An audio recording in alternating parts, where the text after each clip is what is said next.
Good evening, everyone. Pag-usapan po natin ngayon itong investigasyon ni Senator Amy Marcos tungkol dyan po sa pag-imprinta ng kumilik ng mga baluta na walang watcher. At pangalawa, ito pong mga komunista na nasa likod ni BP Leni. Ayan po. So bago po tayo magpatuloy, mangyaring mag-subscribe po kayo. Yung ating mga kababayan na hindi pa po nakapag-subscribe sa channel na ito. Mag-subscribe po kayo sa Money TV Komentaryo. Yan po yung ating channel. Tulad nga po ng ating issue na pag-usapan ngayon mga kababayan, ay ito pong investigasyon ni Senator Amy Marcos dyan sa Kumilik, na kung saan na-discovery na mayroong 66.4% ng mga baluta na na-imprinta dyan sa may Laguna ay wala pong watchers. So ito po ay nagdala ngayon ng maraming mga pagdududa sa ating mga kababayan, lalo na sa ating darating na eleksyon, sapagkat yung 66.4% mga kababayan ay halos tapos na po yung baluta dyan. Ilang porsyento na lamang natitira.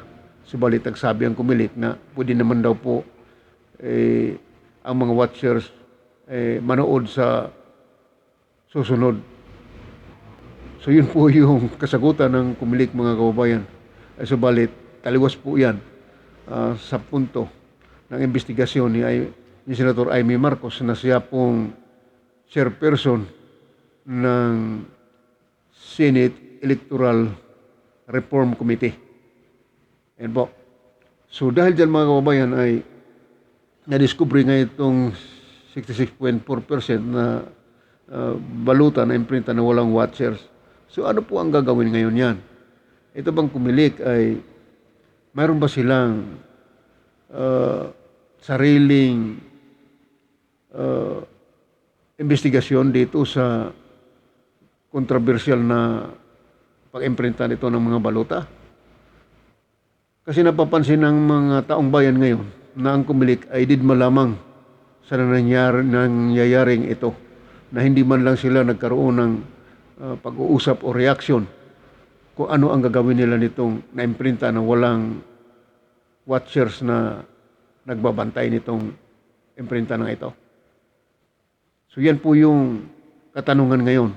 Kaya ang taong bayan ay nagkaroon ng pagdududa sa Kumilik, na kung saan ay nagkaroon ng unang anomalya dyan noong ang Kumilik ay nakipagsabuatan dyan sa Rappler na hindi naman pala dapat mangyari yun. So hindi natin masasabi at hindi rin naman talaga masasabi na ang Kumilik ay hindi alam itong mga puntong ito. Bakit nila sinasadyang makipag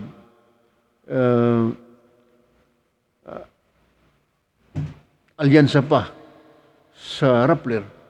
Subalit ito na naman ngayon, itong baluta na alam naman nilang mayroong mga watchers dyan na nagmamatyag, bakit hindi po nila pinahintulutang magbantay? So dito mga kababayan ay itong taga-Kumilik ay dapat sila ay mag-ingat dito, sapagkat itong kalukuhan na ito ng Kumilik ay hindi po ito biro-biro, at hindi ang taong bayan dito nag-alangan sa kanilang tingin sa nangyayari dyan sa Kumilik. Ito tingnan ninyo mga kababayan, itong nangyayari dyan sa Kumilik, na nais ni Senator Amy Marcos na tatawagin itong mga commissioners dyan at lalo't higit sa chairman, sapagkat gusto niya makausap. At sinabi ni Senator Amy Marcos na papaluapan niya po daw ito ng isa pang investigasyon diyan sa Comelec. Sapagkat gusto malaman ng senador o ng Senado kung ano nga ba ang tunay na nangyayari nito. So, dito mga kababayan ay dapat nating matyagan o bantayan itong Comelec. Hindi lamang po natin iasa dyan sa ating mga watchers dyan sa Comelec na mga NGO sapagkat yan po ay nangyari na nga po sa kanila na hindi po sila pinapapasok doon sa imprenta at makapagmasid man lang. Ay dito, ngayon mismo, taong bayan na, mag-volunteer na tayo mga kababayan upang ating bantayan ang Comelec. Sapagkat hindi po nakakapayag ang ating Pangulong Duterte at ulit itong sinasabi niya na kailangan malinis ang eleksyon at hindi niya papayagan na hindi maayos ang ating eleksyon sa Mayo sapagkat iyan ay malapit na siyang magbababa sa kanyang pwesto sa June 30 mga kababayan. Kaya itong bagong chairman, dapat ito ay siyasatin niya itong nangyari dyan sa kanyang Comelec sapagkat siya po yung chairman, kung maaari maimbestigahan niya ito at pag-usapan nila yung mga naimprintang baluta kung anong gagawin yan, kung ibasura ba yan. Pero balita ko, parang i-distribute na yata yan doon sa mga probinsya. Eh paano ngayon yan? Papayagan ba natin yan na i-distribute yan sa ibang probinsya? Kung saan probinsya ilalagay? I-questionably yung mga balutang yan. Kumpara sa akin lang po. Huwag naman po kayo magagalit sa akin. Opinion ko ito. Ay basura na lang yan. Hayaan nyo na yung gasto sa Comelec dyan. Pero, kung mayroon silang solusyon dyan na magagawa, ay itong chairman na bago dyan, ay dapat hanapan nyo ng paraan yan na solusyon na maklarify yung controversial na baluta na yan. Hindi po maganda yan. Dapat titingnan, alamin, at dapat makakaalam ang taong bayan kung ano nga ba yung galawan ng Comelec ngayon dyan. Kasi nakakaduda talaga po yung galawan ng Comelec. Mag-umpisa ng alyansa sila doon sa Rappler, na yun ay pinawalang bisa na. Ngayon napulapan naman ang controversial na imprinta ng baluta. So yan po ang dapat gawin ng Comelec. Napapansin natin ang Comelec, wala man lang reaksyon. Walang reaksyon sila. Tahimik lang. Akala mo walang nangyayaring anomalya. Anong gustong sabihin ninyo, Comelec? Dapat kayong mahiya. Dapat ninyo ipaliwanag yan. Paliwanag ninyo 66.4% na mga baluta. Upang ang taong bayan magkaroon ng tiwala sa inyo. Ngayon nga po ang taong bayan hindi na nagtitiwala. Nagiging questionable kayo. Kaya dapat ayusin ninyo yan para wala pong magiging problema yung eleksyon natin. Isipin nyo, Comelec. Tingnan ninyo yung ginawa ninyo.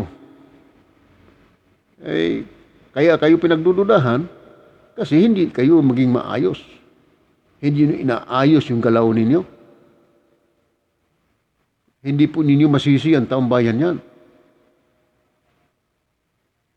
sa inyong ginagawa na kayo-kayo lamang. Hindi ninyo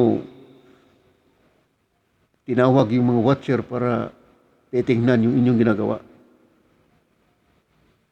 Ngayon, magtatawag uli si Senator Amy Marcos ng panibagong hearing. At didma lang kayo, na palibhasa kayo ay nabuking dyan sa inyong ginagawa. Anong ibig ninyong sabihin?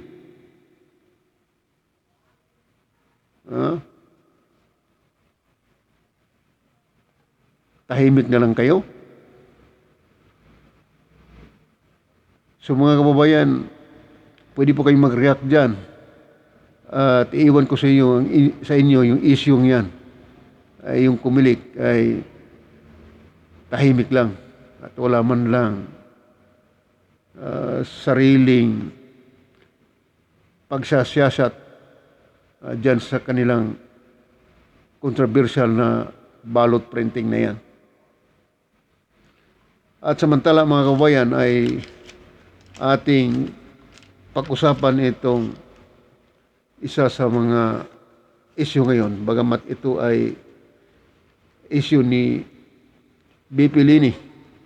Nakumpisa ito doon sa Cavite nung kanyang rally na nabuking siya doon na ang kanya palang kaalyado, mga taga-suporta sa kanya ay mga teroristang komunista, CPP,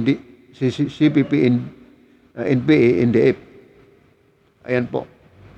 So, dahil dyan po sa isyong yan, ay nakarating ito sa kaalaman ng ating Pangulo na mayroon talagang gustong sirain yung ating eleksyon.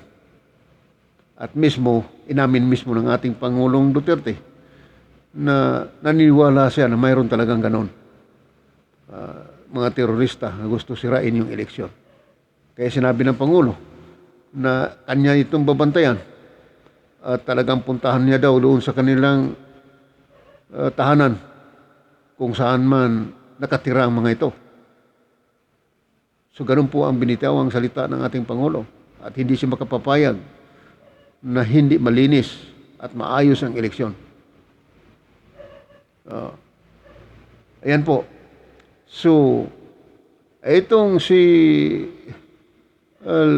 BP Lini, sa kabila ng siya yung kasalukuyang BP sa ating bansa, mga kababayan, hindi niya na inalintana yung kaninyang mga suporta at taga-suporta na ito pala ay mga komunista, na mga terorista na bilang isang vice president o pangalawang pangulo sa ating bansa ay nakipag-compromise siya diyan sa mga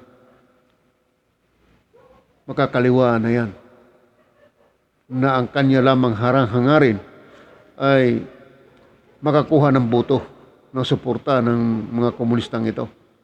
Ngunit hindi niya malalaman na ginagamit lamang siya nito. So pinaka mahirap na o mabigat na problema ito bilang isang vice president.